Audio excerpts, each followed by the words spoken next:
Let's take a look at the Action browser again, and let's try a few more different types of actions just to give you a taste of what are some of the things that you can do with Playmaker. I think this time I'm going to do something with this floor object. Okay, so I select the object. Let's rename this to floor. And go to your Playmaker tab, right click, add state machine. Okay, let's go to Action browser. Okay, let me just quickly go through some of these categories so you know what you can do with this. Animate variables, we'll talk about variables in the next video. But here you can decide how you want to change your variables, and you can do them with curves. Animation, so if you watch the previous video about setting up animations or the animation systems in Unity, you can use actions in this category to manage that. Application is, so when you build a game, the game is an application. When you build a mobile app, the mobile app is an application. So this is where you can manage that. You can say, well, when you click this button, we're going to quit the application. We can take a screenshot of the game. Audio, talk about audio soon. Camera, you can have some actions related to the camera. Character controller, we'll talk about this when we start creating player input. Color, so one of the variables can be color, and then you can change colors in various different ways. Device is if you are creating a game for a mobile device, then you have different types of controls. You can have different types of actions that would manage that. Right, you have touch events, you have location information, and that sort of thing. Effects, you don't really use these too much, but they're kind of nice to have when you need some quick effects on objects.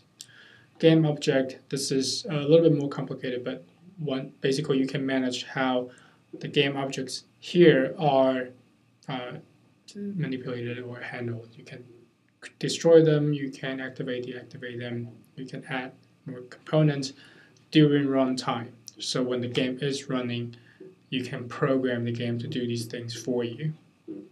Instead of right now, you do these manually during editor time. Now, sometimes it makes sense to do it at runtime. I don't usually use these actions. We use other tools for GUI, which is the UI inside of your game. But you can, if you want to use the default Unity UI, you can manage them here using actions here. Input, obviously a big one. We'll talk about this in this video. Let me just go through the categories first. This is where you can control, you can manage user input, which keys and how the keys interact with the world. You can control mouse location, mouse buttons, and that sort of thing. iTwin is a powerful tool for animating the transform. So it deals mostly with the position and the rotation and the scaling of the object, but it has very nice effects that you can use. We can talk about that later. Level, when you have multiple scenes, how do you go from one to the other? Lights. Let's see if there's anything that we can use right away. Materials, we talked about materials earlier. You can change your material during the game.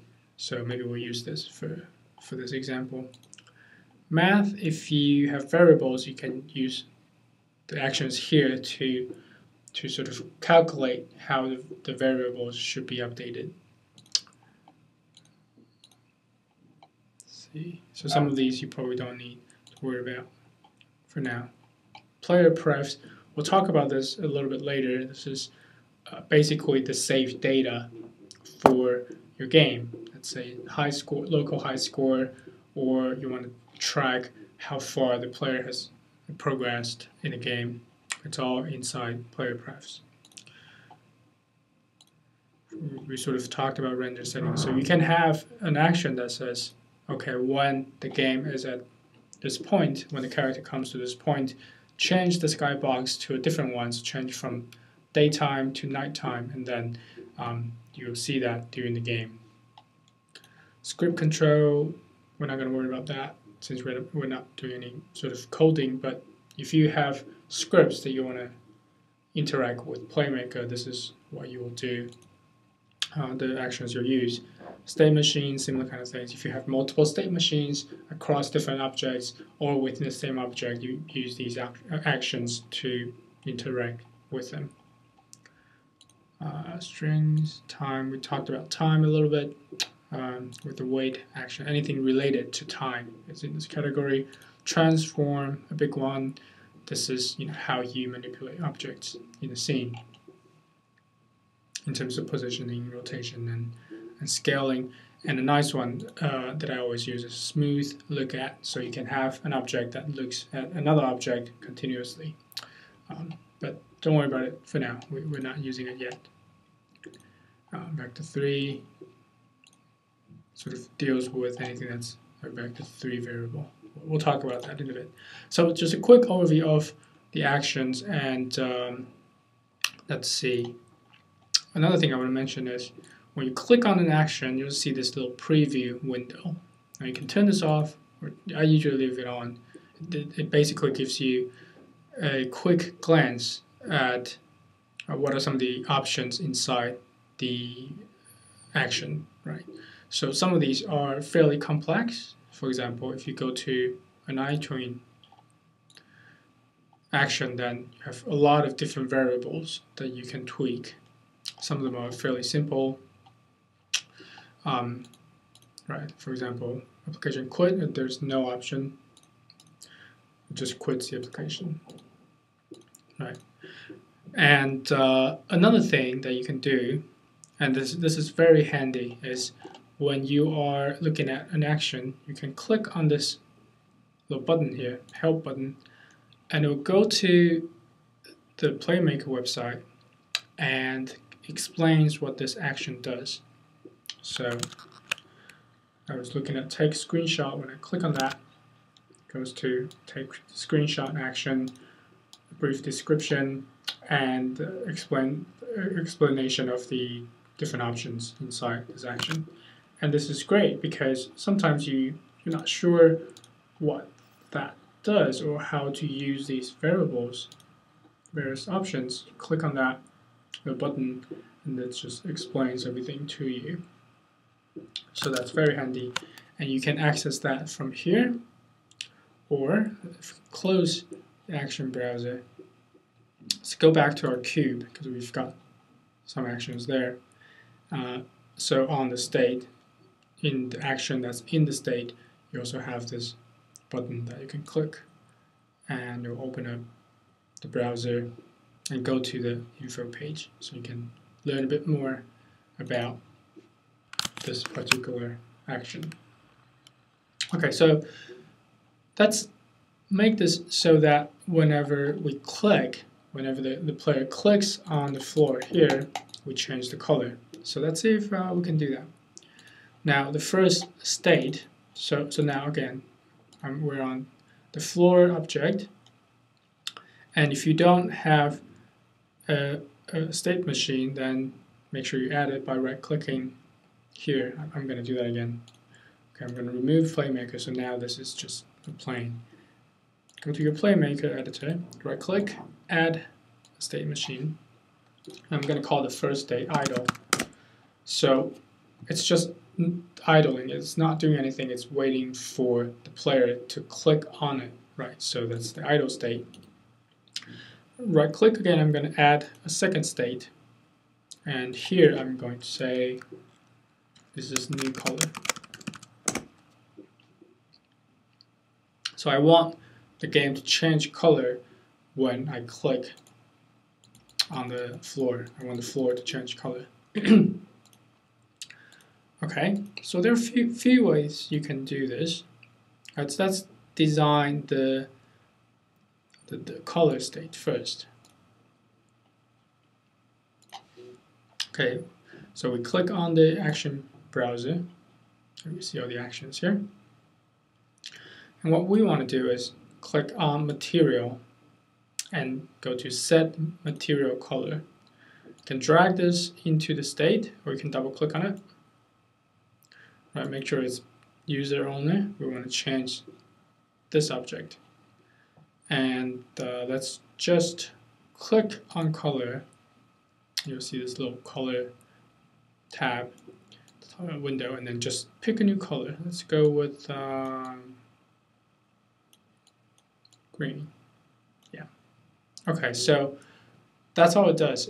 The state basically just set a new color to the material that's on the floor. And how do we test it? Let's just do a finished state and then connect the two. Hit play. Right, so you can see that it's a new color and we're in the state. So basically when the game first started, it went to the idle state, but there was nothing in it, so it directly goes to the finished event. And then from the finished event, we go to the new color state, which sets the color to green. Okay. Now, we don't want to change the color right away, so I'm going to delete this transition. And I'm going to add a different type of transition. So right click on the state, go to add transition, system events, and then go to mouse down. Okay, mouse down. Click on that, and then connect that to your new state. Again, add transition, system events, and then these are some of the default events from the system. Okay, so let's try that again. Click on play. Right. See, now it's in the idle state. And if I click on the sky area, it doesn't do anything. But if I click on the floor, it goes to the new color state. So mouse down, the mouse down event is triggered. It happens when you click on the object with your mouse button, right? So that's kind of cool, right? So we have this floor that changes color when we click on it, right? See, that's what the mouse down event does. So that's fairly cool.